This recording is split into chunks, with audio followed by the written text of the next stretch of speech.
What's going on, folks? This is Filthy Rich. This is Ken Ma. Today, we want to welcome you back to Inversion 101, and today we're going to discuss some in-depth strategies on offensive gameplay for Inversion. All right, so let's talk about the Gravlink first. I mean, the Gravlink is what everybody's always asking about, right? Gravlink is essentially what's going to let you command gravity. I mean, you're going to always have it with you. You have it with you pretty much at the start of the game, and you take it from the enemy.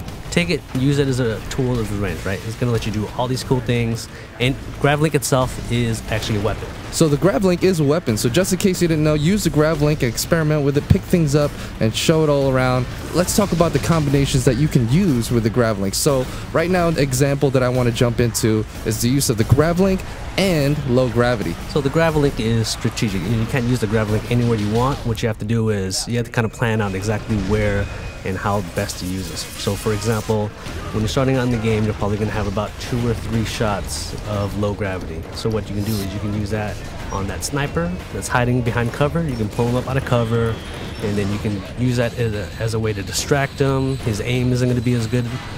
Later on, once you get a little bit better, obviously, you can put him up in the low gravity and then maybe grab an object out of the environment and throw it at him for a one-shot kill. That's a really, really cool thing. Now let's, we touched a little bit up on low gravity. Let's fill them in on high. Like, what's a cool situational thing that I would be put in to want to opt out to use high gravity? So high gravity, what it's going to do is it's going to increase the weight, 3-4 times. Once you hit an enemy with it, you'll see him stuck to the ground. He's kind of struggling. You've got about 5 seconds to decide what you want to do with him at that point.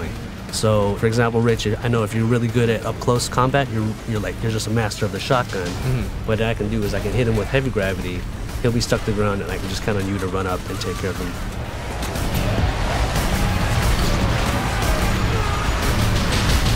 Movement, mobility is an important thing, but another thing we need to touch up on is zero gravity. Zero gravity are these entire portions of the level where the player, environment, enemies, everything is floating. Everything's always going to be constantly floating. That means grenades, they don't land, they go and float until they blow up. So how am I going to kill people?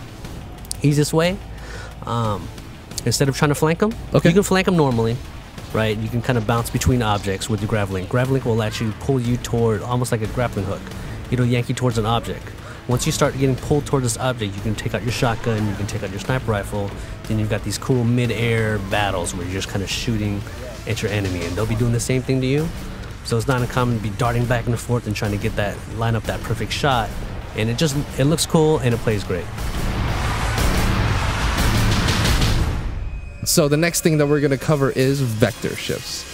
So vector shifts are one of the coolest things in this game, playing on 2 different playing fields against the same type of opponent and having everything work as they normally would, but with both priorities, mine and yours, still functioning how it would normally, but I would just see you on the side of a wall and kill you. I mean, so if you see, vector shifts aren't just cosmetic. Everything is completely shifted. Enemies are going to be running at you from the side of the wall, as you can see. Now, because of that, they've got these different angles on you now. So your normal cover that you thought was safe is not necessarily going to work the right way. So they can get these shots on you. Your cover's already destructible, it's falling apart. What you're going to want to do in this situation, use your Gravlink, find out anything that's around you in the environment, anything you can find. That's right. So make sure, guys, I hope you enjoyed this episode of Inversion 101, where we talk about all the different offensive strategies. This is just a tip. We got a whole bunch more coming your way. Well, stay tuned. We'll see you next time.